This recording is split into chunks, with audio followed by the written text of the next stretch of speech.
University of Missouri St. Louis College of Education podcast.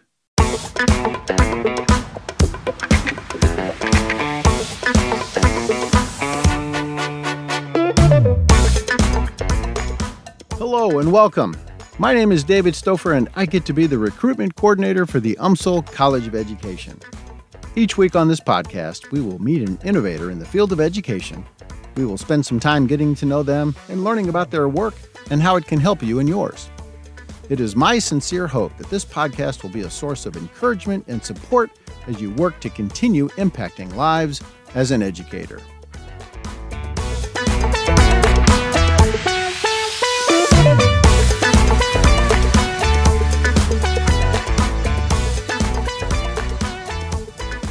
My guest today is Dr. Thomasina Hassler.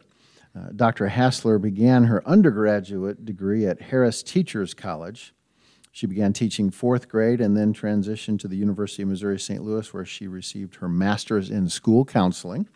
She began work as a school counselor first at the Kirkwood School District and then at the Webster Grove School District after that. We have to talk sometime about the conflict between the Kirkwood-Webster thing, because that's an interesting transition.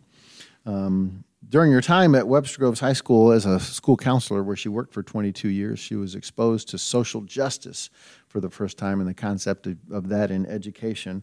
And that brought her back to the University of Missouri St. Louis, where she got her PhD in social justice. She is now an assistant teaching professor at the University of Missouri St. Louis College of Education and director of the Matthew D. Davis Racial and Social Justice Institute. Welcome, Dr. Hassler. Thank you so much. I'm excited to be here today. You're very welcome. That's quite a journey, I'm interested, and we were talking a little bit before we started about your background at Harris Teachers College and some of the experience you had there in what is now Harris Stowe State University. Talk for a minute, if you could, just about what that experience was like for you as a young student, as a young African-American student trying to get a degree in education. So when I look back on it, it was really a wonderful time. You know, you're a teenager, 17, 18 years old, and there were many students there who I already knew from high school or just the community. So there was not a sense of separation or discrimination that clouded any of my experiences at that time. However, when I looked back and learned the history, because I did not know the history of the school, and we're not taught those kinds of things. We weren't then, and we still aren't now. And learned that Harris Teachers College was for white students, and that Stowe Teachers College was for black students. And after Brown versus Board that decision was delivered, the two schools were incorporated and took on the name Harris Teachers College. So the history of Stowe had basically disappeared. It was not until doctoral studies that I really learned the background. So that was a fun experience. Got my bachelor's of education and moved on, worked a bit, then made the decision that I needed to go back to school and earn another degree, and jumped in here at UMSL, where it seems like I've been here for the duration since that time, and earned my master's and then eventually the PhD. Sure. And you had a long career as a school counselor. A great time as a school counselor. I spent about 9 years as a middle school counselor and 22 as a high school counselor.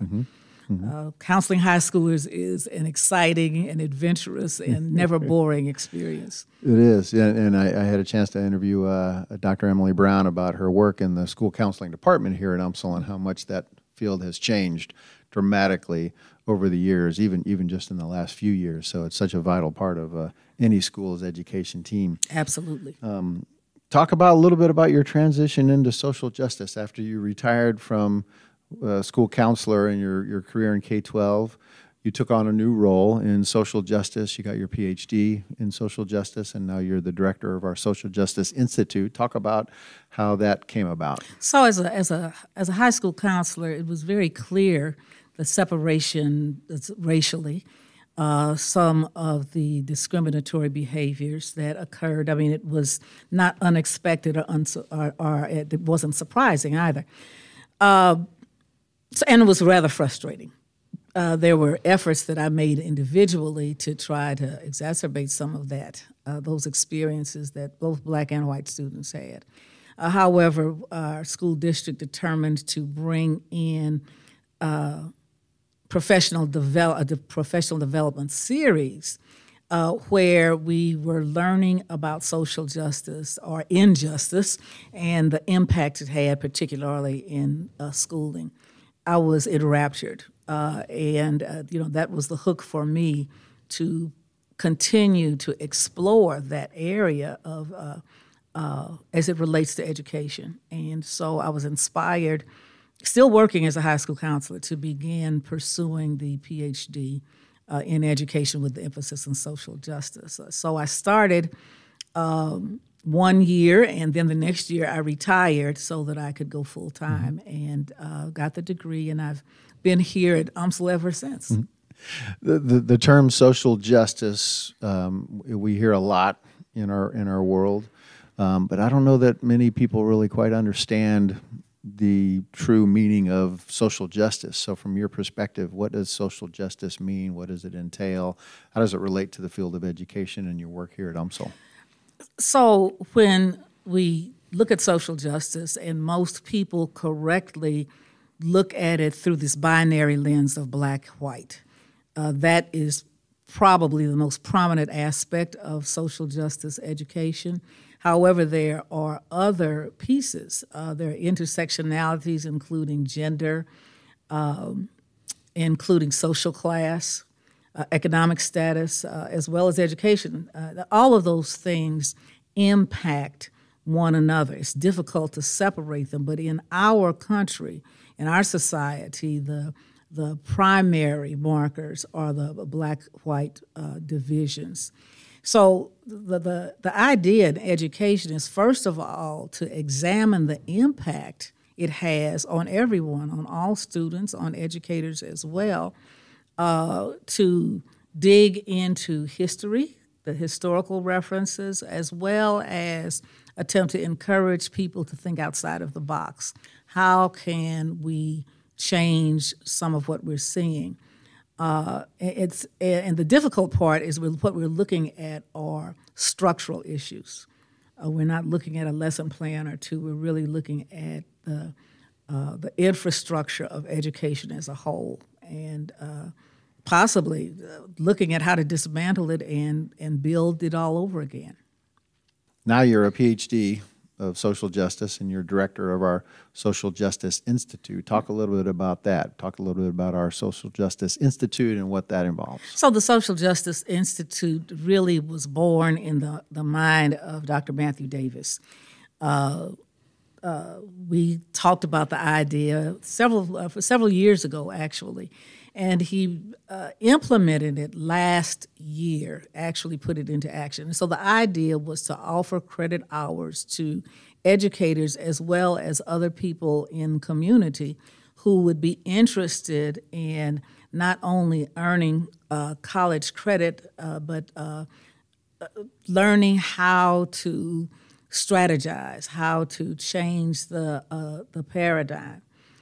So that was the main objective, and so so far it's really been quite successful. The first cohort of, now I don't remember how many, about 30 people, I suppose, went through, and probably I think 5 of them decided that they would use their earned certificate hours and apply them to a doctoral degree. And so that was pretty exciting. The others have gone back to their workspaces, and now they're armed with new information.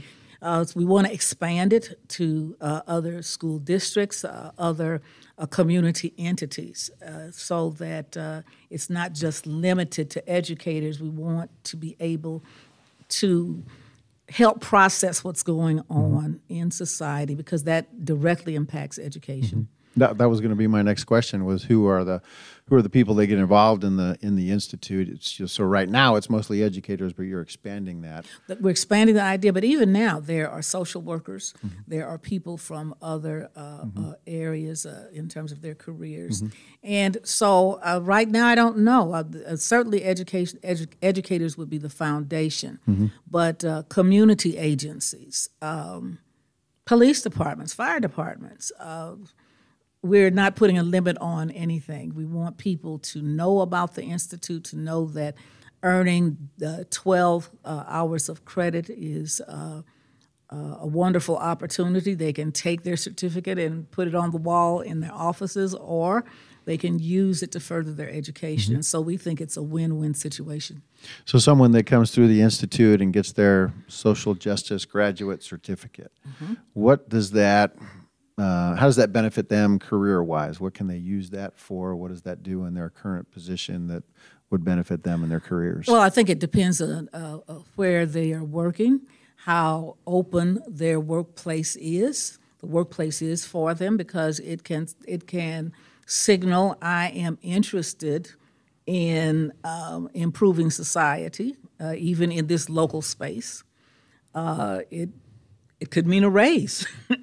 That's the positive side of it. I don't see a downside at all. At the very least, of course, they have now gained more information than they've had. The lenses of their glasses are cleared up, not as foggy. Exactly, and the perspective on how to interact with students would be impacted, how to interact with the community, the families, the other professionals that you work with. I could see how it would just be all-encompassing. Oh, yeah, absolutely. We talk about the social workers, the special education specialists, the school resource officers who interact with children. There is the limit. It only requires a person's interest.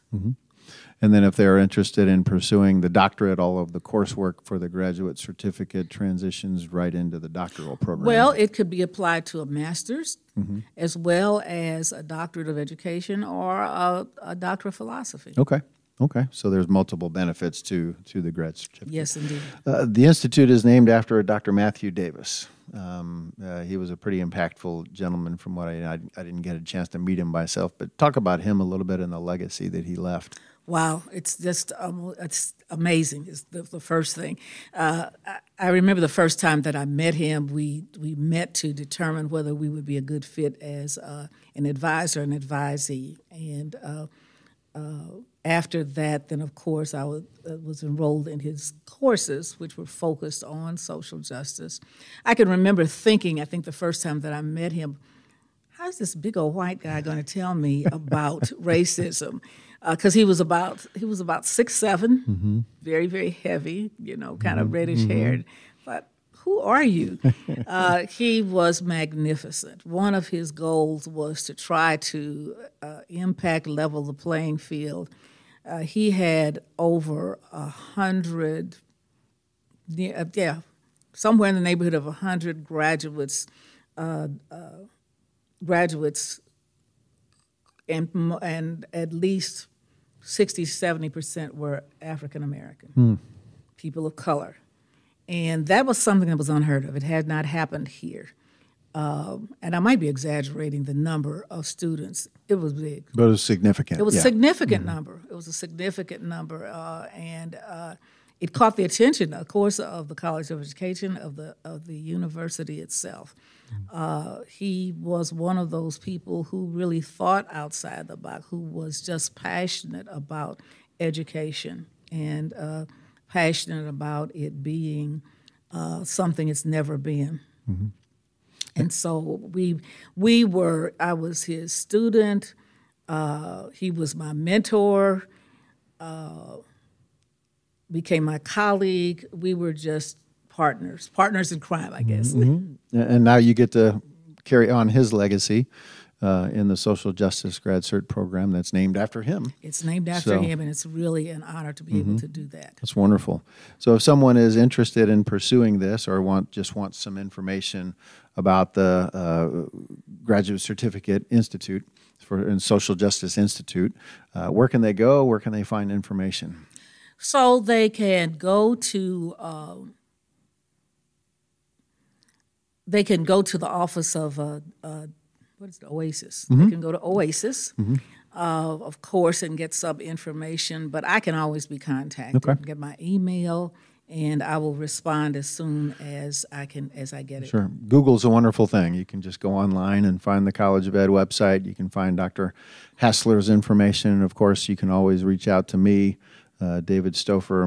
My phone number is 314-243-0773, and I can put you in touch with Dr. Hassler directly or any of our advisors to get information about the Matthew D. Davis Social Justice Institute. Yes. Wonderful Racial opportunity. and Social Justice Racial and Social Justice Institute. Forgive me.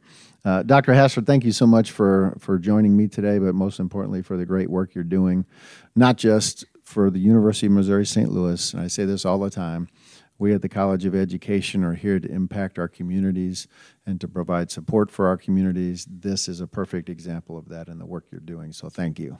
Thank you so much. It's been a pleasure.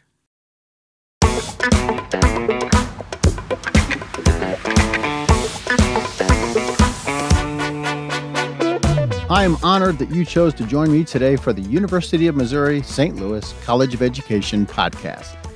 I hope you'll join me next time. Till then, I'm David Stouffer. Thank you for the work you do. Never forget, you are making a difference every day.